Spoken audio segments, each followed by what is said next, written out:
दोस्तों मैं धर्मशाला आ गई हूँ दलाई लामा जी से मिलने। चलिए।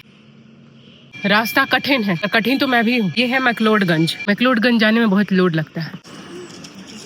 रंग बिरंगे जो दिख रहे हैं ना फ्लैग्स, इनका नाम लुंगटा है। These are prayer flags. मुझे सब पढ़ना आता है। ओम माणी पद्मे हम, यही लिखा हुआ है। बहुत जोर से भूख लगी है। जाके ऊपर मार्केट में मैं सोच रही थुपका दबाऊंगी।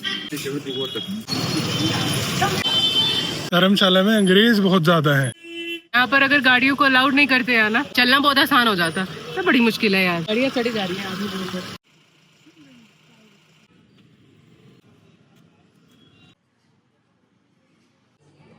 कहीं भी नई जगह पे आने के बाद मेरी इम्यूनिटी सिस्टम को एक बूस्ट मिलता है और मेरी तबीयत खराब हो जाती है। जैसे मुझे अभी सर्दी जुकाम हो गया है और इसे डील करने के लिए मैं अभी पीऊंगी थुप्पा। थुप्पा इन पहाड़ी इलाकों में काफी कॉमन है। नूडल्स भी इंक्लूडेड होता है, बहुत सारी सब्जियाँ होती हैं। तो दिखेगा ही। सर एक्सक्यूज मी सर थुप्पे के बारे में आपका क्या ख्याल है? टेस्टी। मैंने खाना खा लिया है। तो मैं खाना खा के खुशी खुशी अपनी जगह पे बैठ गई हूँ। पीछे पूरी सिटी दिख रही है। पहले मेरा विचार था कि दिल्ली से मैं धर्मशाला ही शिफ्ट हूँ। मैं आई नहीं थी कभी धर्मशाला, ये मेरा पहली बार है। काफी लामास दिख जा रहे हैं मुझे यहाँ पे। टूरिस्ट स्पॉट है ये जहाँ पे मैं बैठी हूँ। हेलो। बहुत हुआ कर दिया। बाप रे बाप। सौरभ जी, जो बाहर से लोग आए हैं क्या वो बुद्धिस्ट है? कुछ लोग होंगे बुद्धिस्ट पर सब नहीं। पर यहाँ पे एक चीज है कि लोग कल्चर को जानने की कोशिश करते हैं, फॉलो करने की कोशिश करते हैं, जो बाहर से भी आते हैं। मैंने देखा है कल से और आज में कि जो बाहर से लोग आए हुए हैं वो भी हाथ में माला जप रहे हैं। वो कितना छोटा कुत्ता। चिहुआ, यही चिहुआ हुआ है दोस्तों। यही वो कुत्ता है जिसके बारे में पढ़ाई। कैफे आ गया। जोम जोम। यहाँ पे कैफे कल्चर बहुत ज्यादा है। कैफेज बहुत सारे मिलते हैं और कैफेज में बढ़िया कॉफी मिलती है कि नहीं? हाँ तो तू कल्चर के बारे में बता। इसराइली बहुत है और बाकी मैक्लोडगंज में तो मैक्लोड का तो रोड है। पता ही है आपको। अभी जो मेरे पीछे एक शॉप है उसमें मैं गई थी तो मुझे पता चला पेंटिंग लगी हुई है वो एक्चुअली थंकास है। इसका बहुत डीपर मीनिंग होता है। यहाँ पर इनका भी बहुत कल्चर है। भौंक भी नहीं रहे हैं।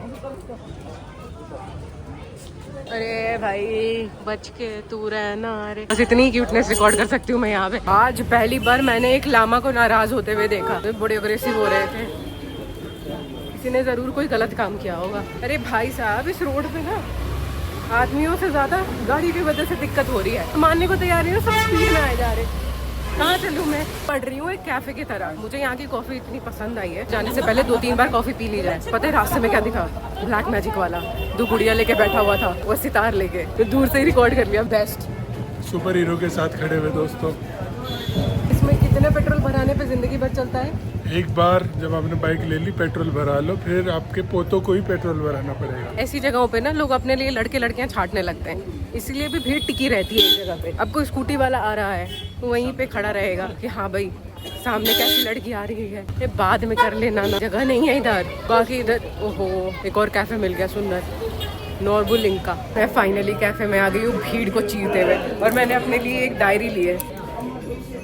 आजकल ना यार माथा खराब हो गया है ये कंटेंट क्रिएशन के चक्कर में। सुबह उठती हूँ मैं, इंस्टाग्राम चलाने लगती हूँ, फेसबुक चलाने लगती हूँ, फिर यूट्यूब पे सोचने लगती हूँ क्या डलेगा। काम कुछ नहीं करती हूँ पूरे दिन में, इन सोच पूरी तरह उसी में रहती है। मतलब दिन भर ऐसा कभी फ्री टाइम नहीं मिलता जो खुद के बारे में सोच रही हूँ। भले ही मैं शिफ्ट हो गई हूँ पहाड़ों में, लेकिन आई नो कि जब तक मैं मेंटली शांत नहीं रहती हूँ तब तक कहीं भी चली जाऊँ कुछ नहीं होने वाला। इसीलिए पता है मैं मैक्लोडगंज भी आई हूँ। बैठे बैठे घर में ना, जैसे जो कंटेंट था मेरा पुराना वाला, जैसे कतर में गई, यूएई में गई, ओमान में गई, तो वो सारी चीज़ें अपलोड हो रही थी। पर मीनवाइल ऐसा लग रहा था कि कुछ कर नहीं रही हूँ मैं। अगर ट्रैवल नहीं करती ना तो दिमाग हिल जाता है। अभी ट्रैवल करने में फ़ायदा ये है ना कि मैं इधर से उधर करती रहती हूँ, तो मुझे ना कुछ और सोचने का मौका नहीं मिलता। जो मोमेंट्स हैं वो इतने नए होते हैं कि उनको एक्सपीरियंस करने में ही पूरा टाइम चला जाता है। अभी अगर घर में बैठो ना तो बोर होना मतलब मेरे लिए बहुत मुश्किल काम है। तो मैंने सोचा कि अब क्या करूँगी कि ये डायरी जो ली है मैंने, सुबह उठ के इस डायरी में लिखूंगी हाँ भाई आज का दिन कैसा जाना चाहिए और मैंने कितना अचीव कर लिया है, मैं कितनी ग्रेटफुल हूँ चीज़ों के लिए।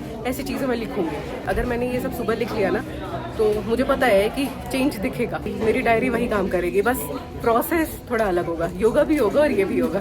कॉफ़ी पीते हैं। ये है पूरा कैफ़े, इसके लिए भी डायरी ली है हमने।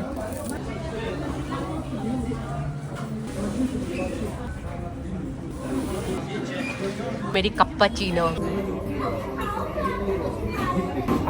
एकदम कड़क कॉफी है।